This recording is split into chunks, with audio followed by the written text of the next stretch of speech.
ભગવાન સ્વામિનારાયણ તો કેવા મંગળ રૂપ છે એનો સતાનંદ સ્વામી અદ્ભુત એક અહીંયા કને શ્લોક રચ્યો છે અને આપણે સાંભળશું કે ભગવાન કેવા મંગળ રૂપ છે, એની હરેક ક્રિયાઓ, એના હરેક અંગ અવયવ કેવા મંગળ રૂપ છે. હરે વાણી મંગલ રૂપિણી ચ હસિતમ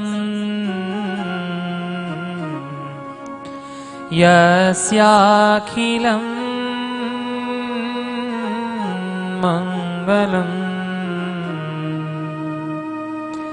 નેત્રે મંગલદે ચ દુર્વિલસિતમ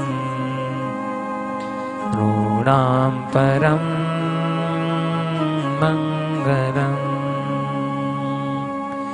વક્ત્રમ મંગલકોર્ચપાદચલિતમ યસ્યાખિલં મંગલમ સોયં માનુષલીલયા સમકરો દાદાવિદં મંગલમ દાદાવિદં મંગલમ.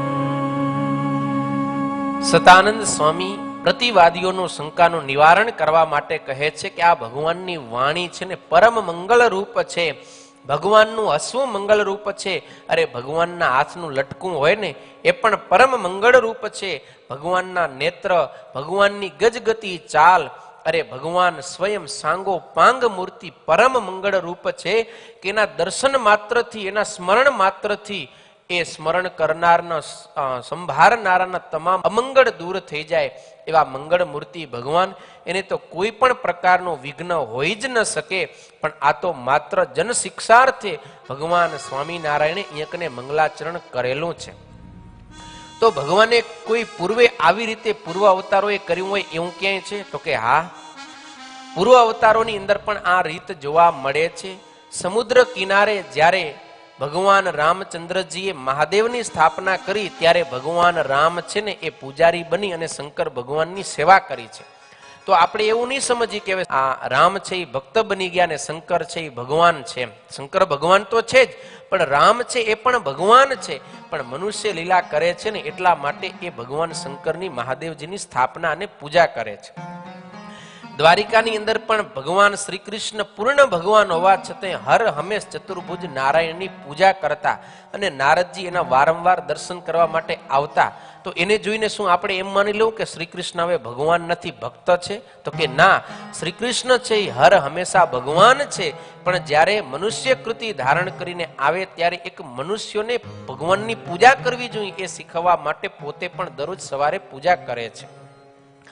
આવી રીતે જેમ ભગવાન છે એ મનુષ્ય લીલા કરી અને જન શિક્ષાર્થે આવી ક્રિયાઓ કરે છે, એને કારણે ભગવાન મટી અને ભક્ત બની જતા નથી. ભગવાન સ્વયં પુરુષોત્તમ નારાયણ ભગવાન જ રહે છે. તો આવી રીતે સતાનંદ સ્વામીએ પહેલો શ્લોક જે શિક્ષાપત્રીનો વામે યસ્ય સ્થિતા રાધા શ્રીશ્ચ યસ્યાસ્તિ વક્ષસી વૃંદાવન વિહારમ તમ શ્રી કૃષ્ણ હૃદય ચિંતયે એની અર્થ દીપિકા ટીકાની અંદર વ્યાખ્યા કરેલી છે.